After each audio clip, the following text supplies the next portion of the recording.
Nanda yang masih melihat hasil rekaman itu tiba-tiba mendengar suara di kupingnya seperti seseorang yang berteriak, "Matikan suaranya!" Hai, wassalamualaikum warahmatullahi wabarakatuh. Terima kasih sudah klik video ini. Oke, jadi ya di malam Jumat ini aku akan melanjutkan menceritakan kisah horor dari Wawa semua. Ini berarti part 3, part 1, part 2. Yang belum nonton boleh langsung nonton aja. Linknya aku sertakan di description box di bawah. Dan sebelumnya aku mau ngucapin terima kasih banyak buat kalian semua yang sudah sudi menceritakan kisah horor kalian dan membagikannya kepada kami untuk kami bisa menambahkan koleksi-koleksi cerita horor kami. Dan buat kalian yang juga memiliki kisah horor yang mau aku sampaikan di sini, langsung aja ceritakan dengan rapi dan lengkap ke email di bawah ini, Wak. Ya, sekarang kita langsung masuk aja ke dua pengalaman horor yang menurut aku nih ya. Pengalaman pertama ini wajar sih. Kenapa dia bisa sampai nangis bikin video ini? Bikin cerita ini. Saking dia tuh mungkin trauma kali. Dan ada sampai nih yang kayak kisah KKN Desa Penari tuh loh, Wak, 3 bulan dibawa lari, tau nggak kalian? Jadi gimana kisah lengkapnya? Kita langsung masuk aja ke ceritanya. Check it out.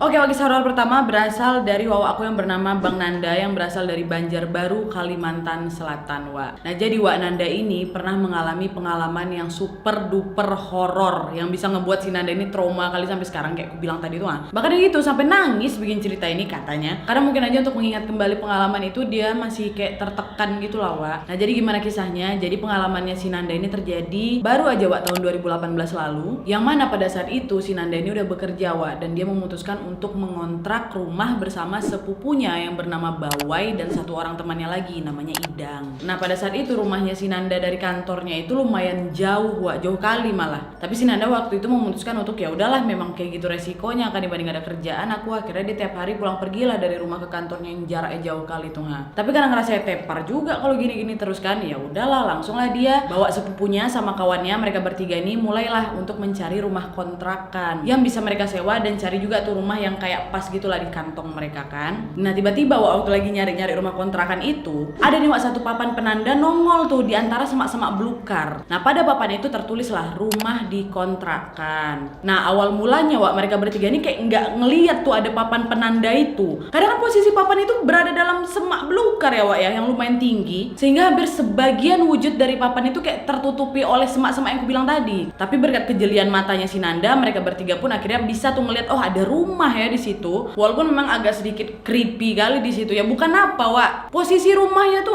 udahlah di atas rawa-rawa, di ujung gang pula posisinya. Udahnya, Wak, di sekitar rumah kontrakan tuh banyak pula lah pohon-pohon besar di sekitarnya. Bisa kalian bayangkan kan gimana horornya rumah itu dari awalnya aja tuh. Tapi walaupun tampilannya kayak gitu, rumah itu pula yang paling dekat sama kantor-kantor mereka bertiga, Wak. Itulah yang ngebikin mereka ini tertarik dengan rumah itu. Karena mereka tuh udah kayak bisa mengestimasi atau memperkirakan jarak dari calon rumah kontrakannya dengan jarak kantor-kantornya. Nah, terus kedua bisa jadi juga karena memang kalau misalnya dilihat dari kasat matanya mereka, dari segi bangunannya, letaknya tuh kayak udah cocok lah sama mereka, Wak. Nah, singkat ceritanya Nanda beserta dua orang lainnya mencobalah mencari tahu atau menghubungi si pemilik rumah kontrakan itu. Janjian lah mereka akan ketemuan sama si pemilik rumah. Dan mungkin di situ mereka udah nego harga dan lain-lain. Sempat tuh, Wak, salah satu di antara mereka, entah si Nanda entah Bawa entah Idang tuh dia nanyalah ke pemilik kontrakan, "Pak, kok bisa rumah kontrakannya cuma rumah satu-satunya di sini, di ujung gang pula, semak-semak lagi?" Nah, terus pemilik rumah itu bilang kalau iya dulu tuh di sekitar rumah ini katanya mau dibikin perumahan, tapi entah karena alasan apa nggak jadi. Makanya itulah cuma rumah ini satu-satunya di ujung jalan ini, kata si pemilik rumah. Dan akhirnya setelah nego-nego mereka bertiga pun sepakat tuh untuk mengontrakkan rumah itu, Wak. Nah, di hari pertama tinggal, Wak, ya Nanda masih santai aja, meski memang di hari-hari berikutnya Nanda lebih sering sendiri di rumah kontrakan itu karena Bawai sama si Idang sering lembur kerja, Wak. Bahkan Bawai sama Idang ini juga sering nggak balik ke kontrakan. Dan singkatnya nih, Wak, ya udah nggak kerasa lah ternyata mereka sudah 3 mingguan lah berada di rumah kontrakan itu. Lalu, Wak, kehororan itu pun betulan dimulai, yang mana suatu hari Aina, seorang temannya Nanda, Wak, datanglah berkunjung ke rumah kontrakan si Nanda ini kan. Entah kenapa baru aja nyampe, Wak, tiba-tiba si Aina ini mulai bergelagat aneh dan ditengok tuh sama si Nanda kayak ada yang nggak beres sama kawan aku nih. Betul lah ya, kesurupan si Aina. Nah, Nanda yang waktu itu memang dalam keadaan panik, dia nggak kenal siapa-siapa juga di sana. Orang pertama yang terlintas dalam pikiran Nanda hanyalah ngelapor Pak RT. Untungnya waktu itu Pak RT bisa ditemukan, Wak, dan bersedia untuk bisa membantu Nanda untuk melakukan proses ruqyah kepada si Aina. Nah, pada saat si Nanda sama Pak RT ini udah ada di rumah tersebut, Aina tuh udah dalam kondisi kondisi yang meraung-raung tuh loh Wak. Dan si Aina yang bukan dirinya ini berkata, saya adalah Rahimah. Jinnya nih Wak namanya Rahimah. Nah si jin Rahimah ini mengatakan kalau dia adalah korban dari aksi mengakhiri hidupnya sendiri itu ya. Nah si Nanda ini Wak juga diperingatkan sama hantu Rahimah kalau kau segera pindah dari rumah ini, pindah dari kontrakan ini katanya. Karena kalau kalian bertiga nggak pindah dari sini, saya akan meminta tumbal, yaitu darah dari orang yang bunuh diri dan dari darah orang yang saling membunuh.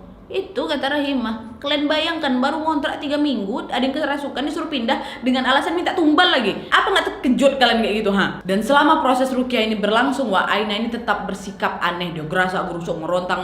Kemudian Aina tiba-tiba mendadak tidak sadarkan diri. Dan Pak RT mengatakan kepada Nanda kalau oh ya sudah, ketidaksadaran si Aina ini menandakan bahwa si jin tadi yang merasuki tubuhnya si Aina sudah keluar. Di situ Pak RT pun juga memberikan nasihat lah kan sama si Nanda, ada juga 2 yang lainnya tuh kalau alangkah baiknya kalian waktu masuk rumah ini buatlah sedikit kayak pengajian atau selawatan gitulah supaya hal-hal kayak ini nggak terjadi lagi, kata Pak RT kan. Iyalah kata mereka bertiga, dah ngaji lah mereka malam itu. Si Aina balik. Nah singkat cerita betul aja Wak, Nanda, Idang sama si Bawa itu betul-betul mengikuti saran dari Pak RT, yang mana selang beberapa hari setelah kejadian itu mereka juga turut memanggil Pak Ustadz untuk bisa melakukan acara doa bersama di rumah kontrakan itu Wak. Dan 3 hari setelah pengajian itu berlangsung, Aina, kawan yang kerasukan Rahimah tadi tuh, dia telepon balik si Nanda. Nan aku main ke rumah kau lagi ya, kata si Aina kan. Nah waktu itu si Nanda masih di kantor. Dia bilang ya udah kau pergi aja dulu, rumah kosong. Nanti kau ambil kunci tempat biasa ya. Nanti kalau aku udah selesai kau langsung pulang kok, kata si Nanda kan. Dah oke, kata si Aina. Pergilah si Aina ke rumah si Nanda.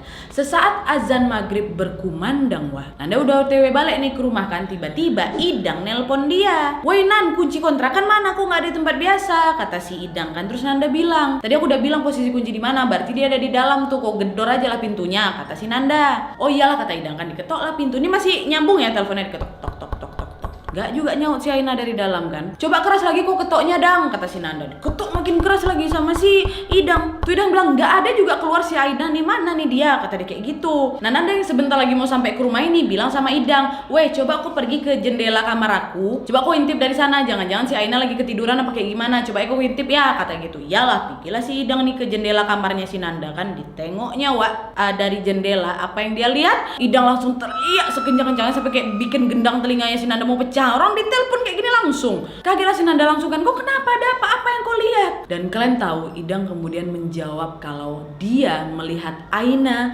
dalam kondisi berlumuran darah di kamar si Nanda.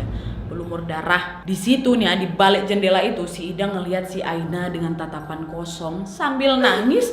Dia sayat-sayat tangannya sendiri Wak. Waktu Nanda dengar penjelasannya si Idang, auto panik lah. Dan tanpa mikir panjang si Nanda langsung bilang, udah kau dobrak pintu depan, cepat kau dobrak, kata gitu. Karena memang di jendela itu ada teralis Wak, gak bisa langsung ditembus lah. Pergilah si Idang ke depan, dobrak pintu kan, masuk langsung lah. Karena memang berdua aja si Idang sama si Aina itu, cuma Idang aja lah dibawa. Si Aina bangun, pergi dia langsung ke rumah sakit. Dilakukan penanganan, untung lah Wak, pada saat itu si Aina masih selamat. Nah gak lama kemudian si Aina siuman, dan pada saat itu Nanda juga udah ada di rumah sakit ya.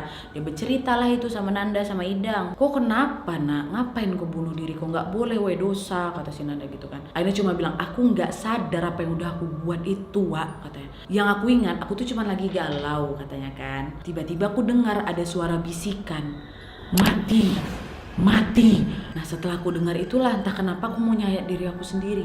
Pikir Wak, serem gak tuh? Udah agak relate dengan pesannya jin Ruhimah itu kan, Ruhimah tuh kan. Dan sejak kejadian itulah Wak, si Aina ya yakin lah gak akan mau lagi lah main ke kontrakan si Nanda. Aku pun kok jadi Aina coy, amit-amit coy.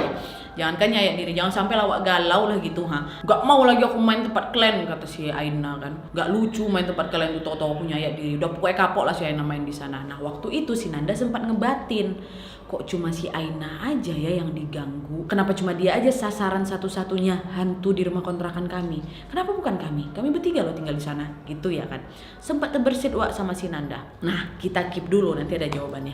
Lalu Wak, singkat cerita nih selang beberapa hari lamanya setelah kejadian itu, seperti malam-malam pada umumnya, si Nanda ini lagi tidur-tiduran lah gitu di kamarnya kan. Nanda selama ada di rumah itu Wak, dia tuh cuma bisa tidur dengan tenang apabila sudah menjelang subuh. Yang mana biasanya nih Wak ya, di daerah tempat si Nanda ngontrak itu, apabila sebelum azan berkumandang, Wak, biasanya tuh kayak ada suara orang-orang yang lagi ngaji lah gitu. Padahal kan itu rumah satu-satunya yang ada di ujung jalan itu kan. Jadi karena sebab belum rawa-rawa tuh ya alhamdulillahnya baik dengar suara ngaji. Tapi kalau kau dia ada di posisi si Nanda, tengah malam ada suara ngaji yang entah dari mana, apakah kalian bisa tertidur? Itulah kenapa makanya